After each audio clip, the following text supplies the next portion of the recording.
안녕하세요. 오늘도 찾아주신 시청자분들 감사합니다. 하임 공포라디오는 최대한 매일 저녁 시간에 업로드될 예정이며 구독은 요구하지 않지만 구걸합니다. 첫 번째 이야기입니다. 남편은 항상 아침 일찍 출근해요. 보통 새벽에 같이 일어나서 저는 식사 준비를 하고 남편은 출근 준비를 합니다. 어느 날 평소처럼 남편은 화장실에서 세수를 하고 있었고 저는 졸린 눈으로 부엌에서 아침 식사 준비 중이었습니다. 갑자기 인터폰이 울리더라고요. 누구세요? 라고 물으니 굉장히 어린 남자아이 목소리로 엄마가 다쳤어. 도와줘. 라고 하더라고요. 얼른 현관으로 향했는데 향하는 도중 뭔가 이상한 걸 느꼈습니다. 금방 들었던 아이의 목소리는 불안한 목소리도 겁에 질린 목소리도 아니고 굉장히 들떠있는 목소리였어요. 현관을 열기 전 다시 한 번 더 물었습니다. 꼬마야, 어디 사는 아이니? 엄마가 어떻게 다쳤어? 라고 물으니 밖에선 들뜬 목소리의 남자아이가 엄마가 움직이지 않아. 키읔키읔 라고 웃기까지 하더군요. 소름 돋는 그 목소리에 현관문 조그마한 구멍으로 밖을 보니 온몸이 피투성이인 어린아이가 현관 구멍을 능글능글 웃으며 응시하고 있었습니다. 깜짝 놀라서 뒤로 물러섬과 동시에 저는 식탁 의자에 엎드려 있는 상태로 일어났어요. 너무 피곤해서 잠시 졸았나 보다 싶었습니다. 남편이 화장실에서 씻고 나오며 저에게 묻더라고요. 아까 현관에서 누구랑 이야기했어? 두 번째 이야기입니다. 어느 대학교 동아리에서 있었던 일. 여름방학이 끝나고 바로 있을 축제로 회의 중이었다. 늘 했던 주점이 식상하다는 이유로 전부 다른 걸 해보자는 의견이 대다수였다. 하지만 좋은 의견은 나오지 않았고 회의는 점점 길어졌다. 이대로는 주점으로 다시 하자는 분위기였는데 문득 누군가 말했다. 귀신의 집 어때? 좋은 의견 같진 않았지만 주점보다는 낫지 않냐는 의견이 많았고 일단 귀신의 집을 해보자고 하고 다음 날부터 귀신의 집 준비를 시작했다. 축제를 앞둔 바로 전날 준비조가 여러 가지 소품을 구해왔다. 리허설을 마치자 다들 성공적이라며 자축했다. 다음 날 첫날은 대성공이었다. 대부분 특히 마네킹 얼굴이 무서웠다는 평이었다. 하지만 준비한 우리 부원들은 웃을 수가 없었다. 우리가 준비한 마네킹들은 얼굴이 없는 마네킹이었으니까. 세 번째 이야기입니다. 하루 전 과제 문제로 굉장히 늦게 잤던 터라 피곤해서 낮잠을 자게 되었습니다. 피곤해서인지 모르겠지만 가위에 눌렸어요. 공포감에 짓눌려서는 얼른 가위에서 풀려나기만을 바라고 있었습니다. 그렇게 조금 눈 감고 있으니 가위에서 풀렸더라고요. 가위에 풀리자마자 거실에서 TV를 보고 있는 엄마에게 뛰어갔습니다. 근데 엄마가 제가 뛰어오는 소리를 들었을 텐데도 계속 소파에 앉아서는 TV만 보고 계시더라고요. 엄마, 나 방금 가위 눌렸어. 엄마는 대답이 없었습니다. 엄마? 뭐해? 딸이 무서웠다는데 대답도 없고 장난치는 거지? 하지만 엄마는 여전히 TV에만 시선을 고정한 채 대답을 안 하시더라고요. 금방 가위에 눌렸던 터라 그 분위기조차 섬뜩하더군요. 그래서 엄마의 어깨를 잡았더니 엄마가 고개만 저에게 돌리더니 눈을 부릅뜨곤 어떤 남자 목소리로 말했습니다. 너 아직 안 풀렸는데? 네 번째 이야기입니다.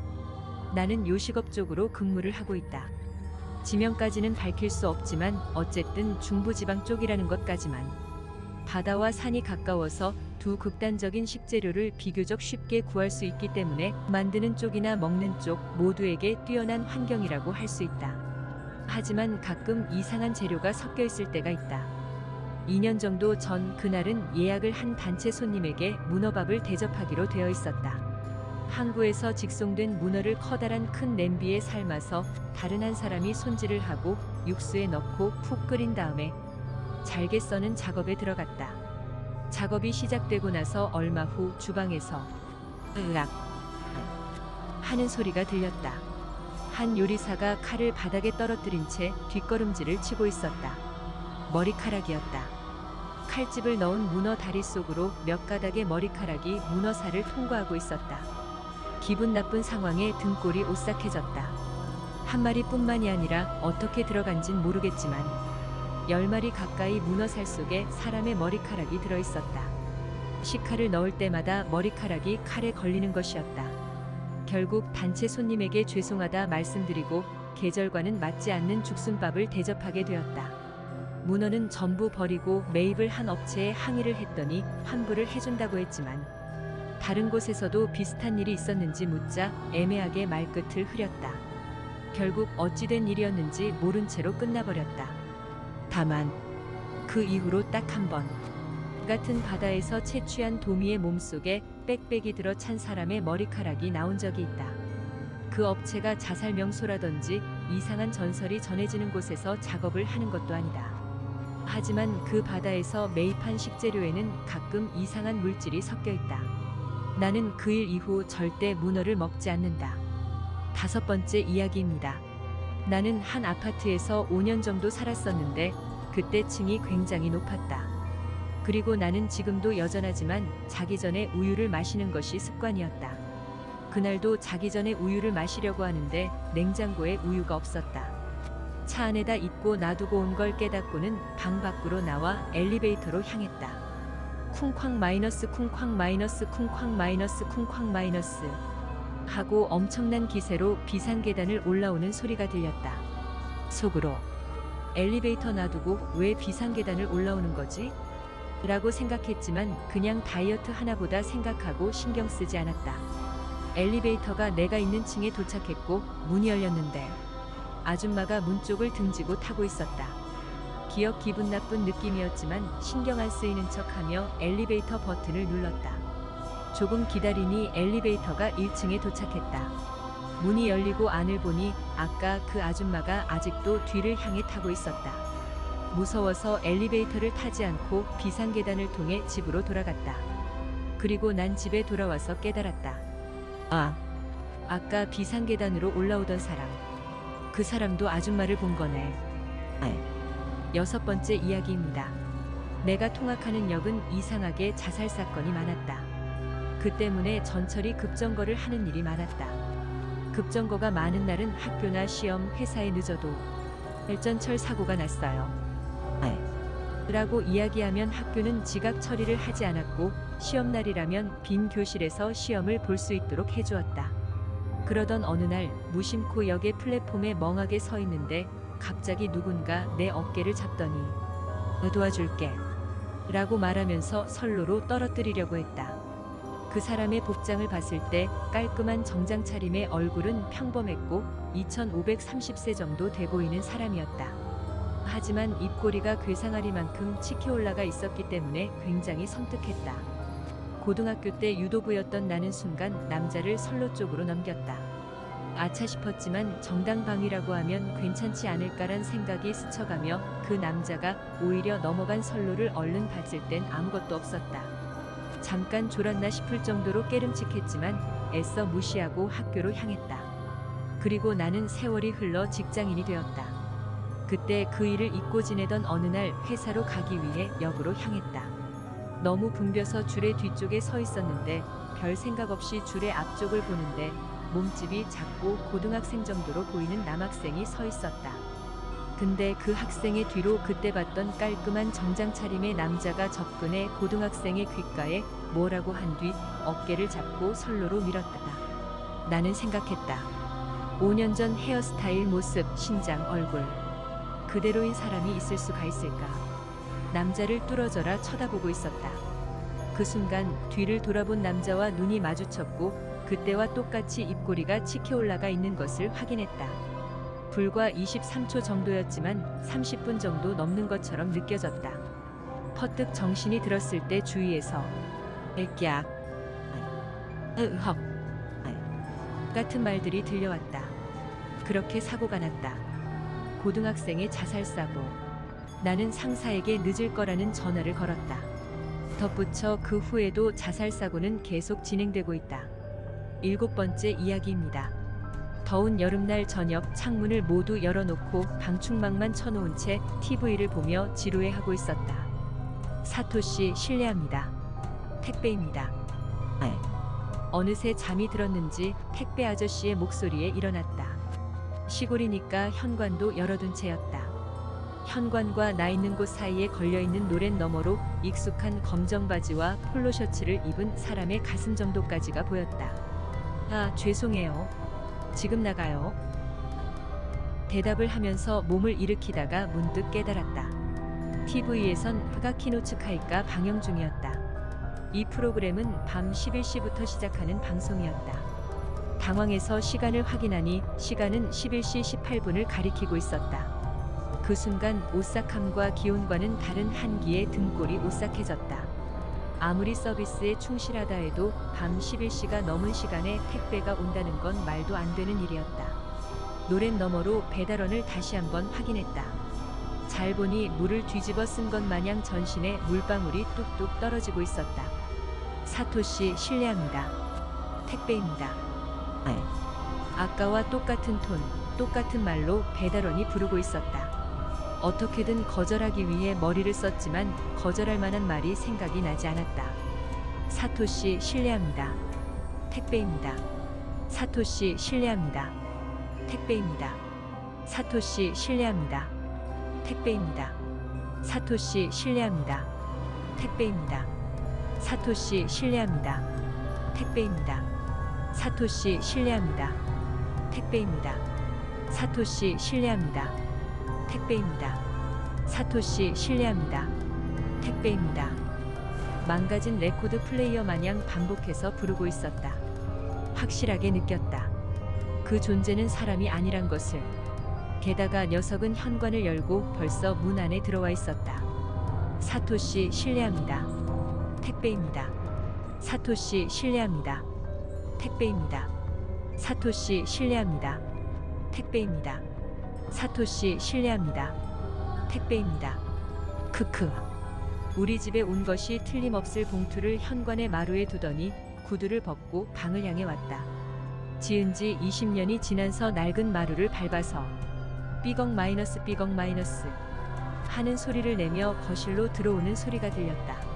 액깍 하고 소리 지르며 나는 잠에서 깼다. 아무래도 악몽을 꾼 것 같았다. 온몸이 땀범벅이 되었다. 벌써 녹초가 되었고 TV에선 흐가키노츠카이가 방영되고 있었다. 그때였다. 사토씨 실례합니다. 택배입니다. 8번째 이야기입니다. 어렸을 적 이야기이다. 나는 청주의 모 동네의 무심천 근처에 살고 있다. 때문에 무심천에 놀러가는 일이 많았는데 하루는 무심천에 빠졌었다고 했다. 사실 난 기억이 잘 안 난다만 당시 6살이었고 이틀 전 비가 내리면서 물이 불어 있었던 터라 한참을 떠내려갔다고 했다. 지나가던 어떤 누나가 구해주었다고 하는데 감사할 일이다. 다행히 무심천은 물이 많이 불어도 유속이 빠르지 않는 편이었고 또한 그나마도 많이 줄어들어서 여자가 구할 정도였다. 나는 어려서 인지 빠지면서 정신을 잃은 모양인지 물에 빠졌는데도 허우적거리지 않아서 물도 많이 안 먹고 떠내려가며 부딪히지도 않아서 상처도 없었다. 하지만 그 이후 꿈을 자주 꾸었다. 칠흑 같은 어둠 속에서 새하얀 손들이 촉수처럼 길게 뻗어나와서는 내 몸을 붙잡았다. 하지만 악몽 같지도 않고 너무 오랜 시간 자주 꿈을 꾸어서인지 이상하다는 생각도 없었다. 몇 년이 지나서 부모님은 원래 청주에서 하던 일을 접고 상경하시면서 나는 할머니와 같이 살아야 했다. 할머니는 집안의 막내였던 나를 매우 아끼셨고 나도 할머니를 굉장히 따랐다.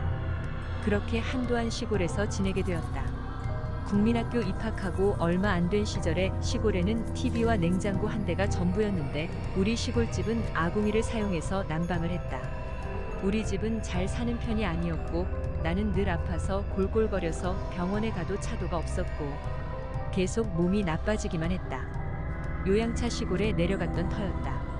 TV도 재미없었고 밖에서 뛰어놀 정도로 몸이 좋지도 않았기 때문에 친척 형들이 사놓은 책을 읽거나 뒹굴거리다 자거나 그랬다. 어느 날 불 꺼진 아궁이에 불을 지피고 있었다.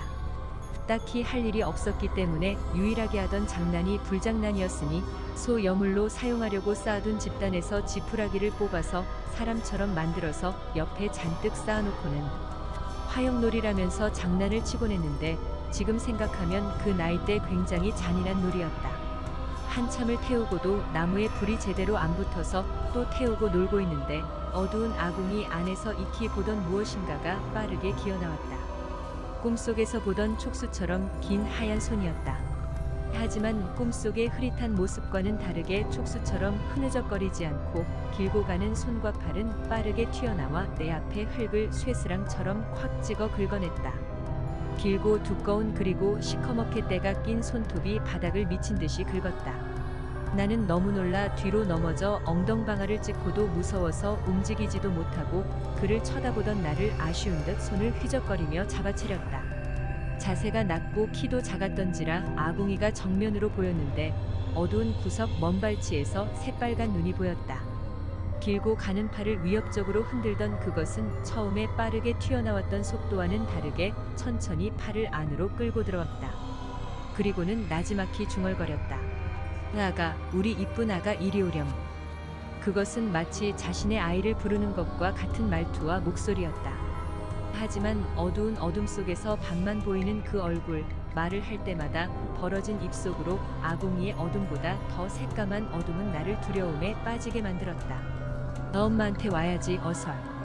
그것은 두 팔을 내밀며 나를 불렀다. 그러자 나도 모르게 몸이 아궁이 근처로 천천히 기울었다. 그때였다. 갑자기 내 앞에 뭔가 휙 하고 내려쳐진 것은 어디? 이것이 어디? 할머니였다. 할머니는 장작으로 쓰는 나무를 집어들고 나를 향하는 손을 계속 내리쳤다. 팔은 그런데도 불구하고 부러지지도 않고 계속 나를 향해 뻗어왔다. 아가, 이쁜 아가. 팔이 계속 휘적거리자 할머니는 내 손을 잡고 후다닥 부엌을 나가셨다. 그리고 그대로 방 안에 들어갔는데 집의 벽엔 수많은 부적들이 붙어 있었다. 할머니가 무속신앙을 많이 믿으시던 분이었기 때문에 특히나 안방엔 노란 부적들이 잔뜩 붙어 있었다. 나에게 절대 방을 나오지 말라고 하셨다. 생각해보니 그것은 아궁이 깊은 곳에서 팔을 뻗어왔다. 앞으로 더 와서 손을 뻗으면 충분히 나를 잡고도 남았지만 더 앞으로 오지 못한 것은 아마 아궁이 위쪽 벽에 붙어있던 부적 때문이 아닌가 싶다. 아궁이들은 솥을 끓여 밥을 하거나 했기 때문에 벽에서 많이 튀어나와 있었는데 그 덕에 아궁이 속 그것이 벽의 부적을 기점으로 머리를 밖으로 내밀지 못했던 게 아닌가 싶다. 깜짝 놀란 가슴에 방에 가만히 앉아서 벽만 바라보고 있는데 바닥에서 다시 나지막한 그것의 목소리가 들려왔다. 아가, 내 사랑스러운 아가. 우리 아가를 누가 데려갔니? 까드득 마이너스 까드득 마이너스. 손톱으로 천천히 바닥 아래가 긁히는 소리가 들렸다. 참을 수 없을 정도로 무서웠지만 밖에 나갈 수조차 없었다. 시간이 지나고 큰아버지 내외가 밭일에서 돌아오셨다. 하지만 문 밖에서 할머니가 지키고 계셨기 때문에 들어오시지 못하고 사랑방으로 가셔야 했다. 당시 할머니는 내게 한없이 인자하신 분이었지만 큰아버지들이나 형들이나 누나에겐 한없이 무서우신 분이셨고 또한 큰아버지 형제분들은 할머니 말씀이라면 꿈뻑 죽는 분들이었기 때문에 다음 날이 될 때까지 나는 방에 갇혀서 빌어먹을 목소리와 바닥 긁는 손톱 소리를 들어야 했다. 그러다 잠이 들었을 때 차가운 바람이 휙하니 들이닥쳤다. 아궁이에 불도 못 펴서 차디찬 바닥에서 새우잠 자던 나는 깜짝 놀라 잠에서 깼다. 새벽 색동옷 입은 아주머니가 서 계셨는데 머리는 동백 기름으로 깔끔하게 마무리하고 얼굴은 하얗고 입술은 새빨갛게 화장하신 아주머니가 손에는 작두칼이 하나씩 들려 있었고 버선발로 올라온 아주머니는 할머니보다 한참 어려 보였지만 할머니에게 반말을 했다. 저놈이요? 예, 우리 막둥이입니다. 꼭 좀 구해주세요. 예끼. 이 여편네는 나이를 먹더니 눈에 백태가 낀 게야? 귀한 손주놈이라며 어떻게 저 지경이 되도록 그냥 놔뒀어? 애야? EX아 저놈 봐라 저놈. 온갖 잡것들이 잔뜩 붙어서 애 진기를 쏙쏙 빼쳐먹고 앉아있는데 이년은 눈깔이 어찌 됐길래 저걸 못 봐? 처녀 땐 영특하다 싶었는데 나이를 처먹더니 노만기가 든 게야? 딱 봐도 아줌마는 4-50대 정도 돼보셨고 할머니는 7순을 넘기셨는데도 할머니를 어린아이 취급하며 말을 했다. 어릴 적 하는 걸 보아선 할머니를 어릴 적부터 본 사람처럼 보였고 할머니 역시 그렇게 아줌마를 대접했다. 아줌마는 쇠로 만든 작두칼을 들어 대들보에 꼽더니 일단 저놈에게 붙은 잡것들부터 떼내고 그 빌어먹을 X를 집어넣어야지. 어디 죽은 것이 사내를 지애라고 잡아가려는 게야? 라고 크게 소리치면서 방 안으로 들어왔다. 난 이상하게 아무리 잠을 자도 눈이 뻑뻑하고 피곤한 게 늘상 힘들었는데 아줌마가 다가오자 정신이 번쩍 들며 처음으로 맑은 정신으로 돌아왔다.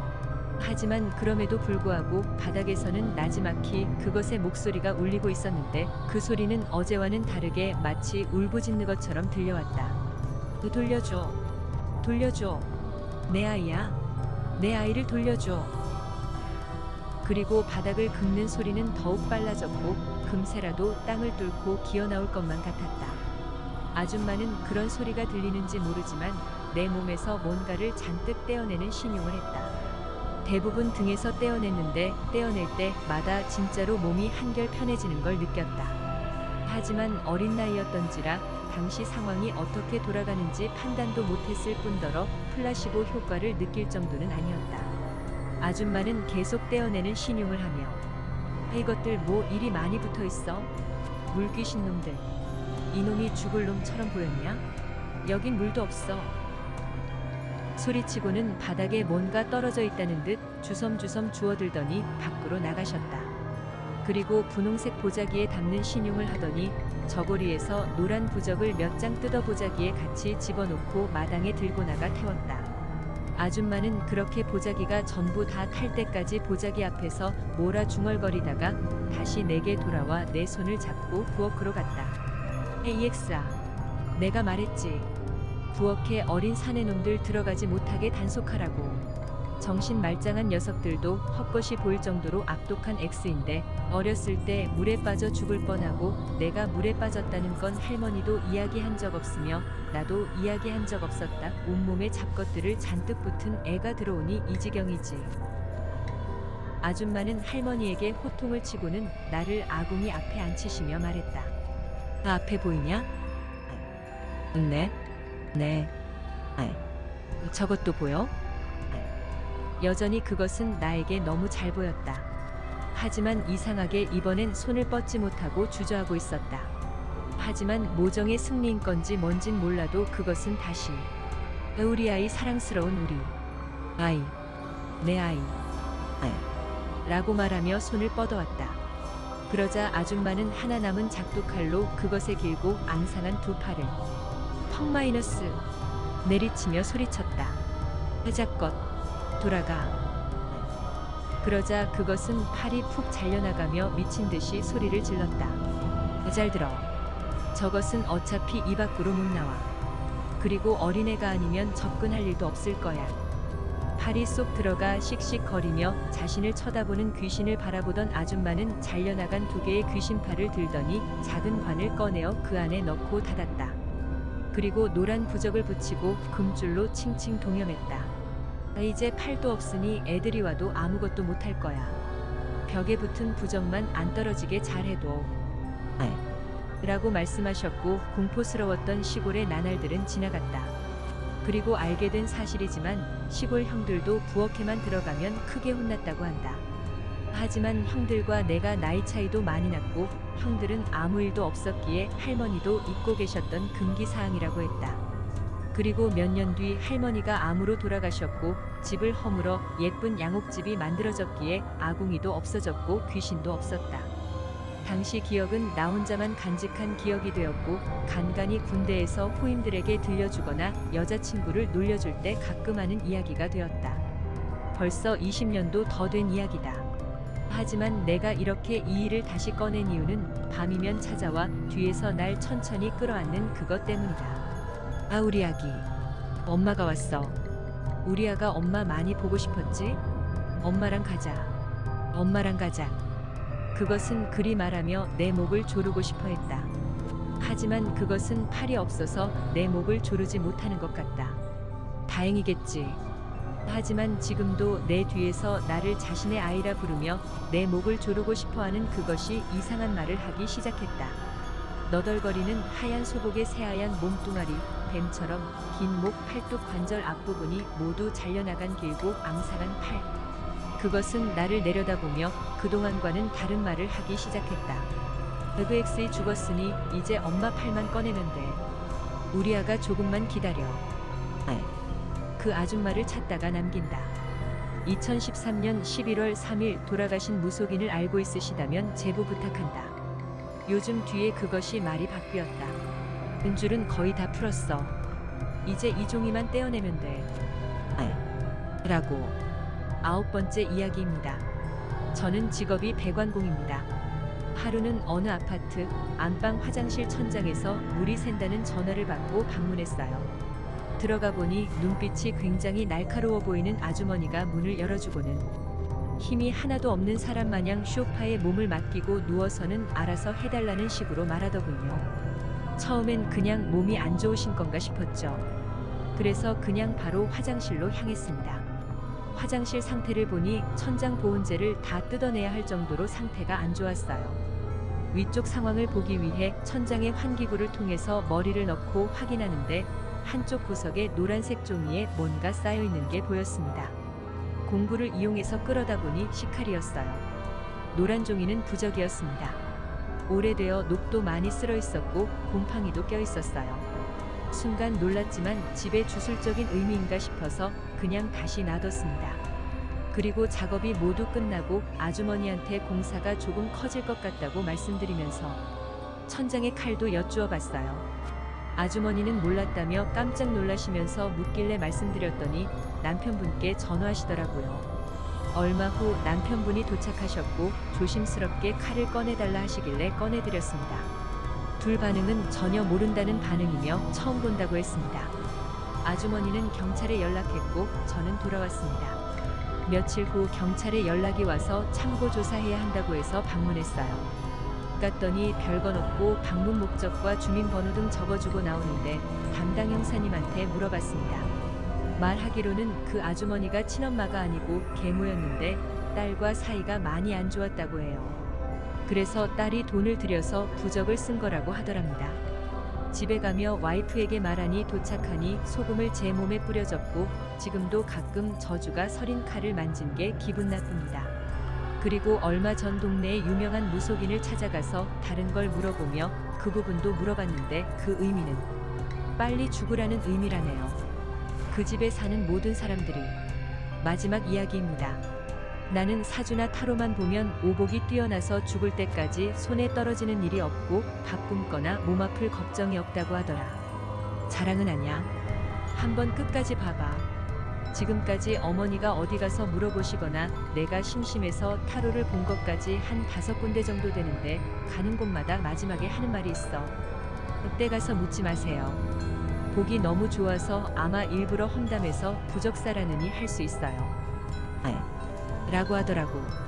나는 그냥 이놈들이 자기 실력에 자신이 없어서 추켜 세우고는 복채만 받는다고 생각했지. 그러다 내가 군입대전에 동네에 못 보던 타로집이 생겼더라고. 그때가 23살 때야. 지금은 25살이고 그 집 주인이 30대 중반쯤 돼 보이는데 꽤 이뻐.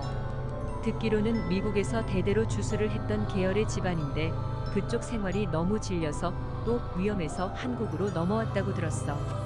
그러다 한국에서 타로가 돈이 벌린다는 이야기를 듣고 타로를 시작했고 한국어가 좀 어눌하지만 할 줄 아셨지. 무엇보다 그 집이 구석진 골목에 있고 집안엔 이상한 약품이나 마법진 같은 게 많았어. 일단 관심이 가서 그 집에 가서 타로를 봤어. 근데 그 아주머니가 타로를 봐주면서 예전에 봤던 사람들하고 똑같이 복이 많다고 오복이 뛰어나다고 하더라고. 그리고 11월 달에 다치게 되는데 그게 오히려 복이라고 했어. 11월이면 내가 군 입대 후 상병인데 그게 뭐가 좋은가 싶어서 그냥 그러고 그 일을 잊었어. 그리고 난 정말 11월 달에 다리를 다쳐서 의병제대를 했고 운이 좋아서 훈련 중에 다쳤기 때문에 국가유공자 자격이 주어졌어. 그리고 아줌마가 다시 생각이 났고 정말 신기하다 싶었어. 그리고 다시 그 타로집 가서 혹시 저 기억하세요? 11월 달에 다친다고 하셨던 이라고 하니 말이 끝나기도 전에 내 다시 오실 줄 알았다. 라고 하더라고. 그리고 덧붙이길 오늘은 말해줄 게 없다며 이제 오지 말라고 하며 타로를 안 봐주시더라고. 그래서 왜 그러냐고 하니 계속 말을 피하길래 눈치로 슬쩍 물었어. 왜 그래요? 아, 딴 집에서도 물어보면 맨날 오복 뛰어나니 다른 집 가서 묻지 마라고 하던데 그게 맞아요? 뭐 숨기는 거 아니에요? 라고 했더니 아주머니가 더 당황해 하시면서 맞긴 맞아요. 라고 하며 당황해 하시길래 다시 물어보니 아줌마가 우물쭈물 하다가 오복이 뛰어난데 인생이 24살까지밖에 없네요. 라고 하더라고. 나 너무 소름이 돋아서 멍하게 있다가 뭐예요? 아주머니 지금 저 복채 더 내라고 장난하시는 거죠? 라고 물었더니 아주머니가 단호하게 네, 그러니까 집에 가시고 오지 마세요. 라고 하더라고. 그제서야 난 사태의 심각성을 깨닫고 비굴 모드로 들어갔어. 살려달라고, 나는 더 살고 싶다고 아줌마한테 울면서까지 이야기했어. 그랬더니 아주머니가 나한테 한 가지 약속만 하면 살려주겠대. 근데 그게 뭐냐고 물으니까 결정적인 순간에 누가 쳐다보면 절대 말하지 마세요. 그게 누구든 간에 귀신이든 사람이든. 그리고 난 알겠다고 하고 인사드리려고 하니 아주머니가 심자가랑 유리병을 하나 주더라고. 유리병엔 내 소변에 내 피를 조금 섞고 십자가를 담고서 이번 주 안에 사람 없는 곳에 버리라고 하더라고. 그 사이 자기는 집에 양초를 하나 피워두는데 내가 성공하면 양초가 다 녹는다고 하며 통할지는 모른다고 했어. 그리고 한국엔 이상한 귀신이 많아서 그쪽 계열 사람한텐 한국이 최악의 환경이라 자신이 아는 대로만 알려준다고 하더라고. 그리고 보수는 안 받는다며 자신이 장사꾼 취급받는 것 같아 기분 나쁘다고 하더라고. 그래서 난 그날 저녁 우리 집에서 좀 떨어져 있는 대학교 가장 구석진 곳에 유리병을 버리러 갔어. 거긴 대학교 아니긴 한데 대학교가 워낙 넓고 사람이 절대 안 다니는 곳이었어. 말이 대학교지 풀숲이었고. 유리병을 그곳에 놔두고 돌아서니 뭔가 내 자신이 웃겼어. 내가 왜 이 짓을 해야 하는지. 일을 끝내고 나니 긴장감도 풀리고 한편으로 내가 한심해 보이기도 했지. 친구한테 전화를 했어.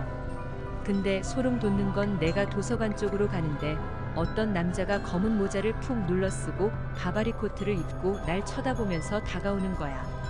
근데 그 사람 눈이 정말 새빨간 색깔에 꼭 염소눈 같다고 해야 하나.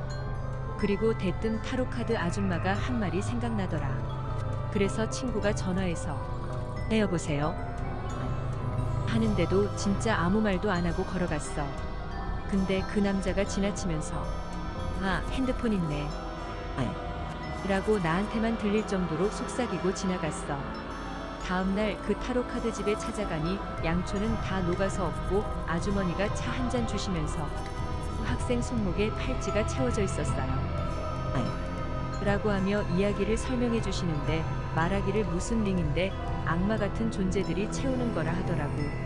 그리고는 자신이 이상한 사람도 아니고 사기꾼도 아니니까 굳이 이 일을 사람들한테 말하고 다니지 말라고 했어.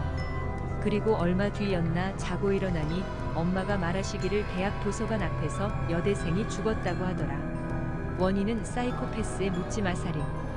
그리고 1년 뒤 난 잘 살고 있고 타로집은 이제 잘 안 가지만 작년까지만 해도 자주 가곤 했어. 아직도 우리 동네에 있는 집인데 장사가 흥해서 많은 사람들이 찾는데 난 안 가는 게 좋다고 봐. 너무 자세히 알게 되니 살기 싫어지기도 하더라고. 한 가지 생각났는데 그 타로집에서 나한테 말하길 다리 다친 게 죽기 전 그 악마가 간을 본 거라고 하더라.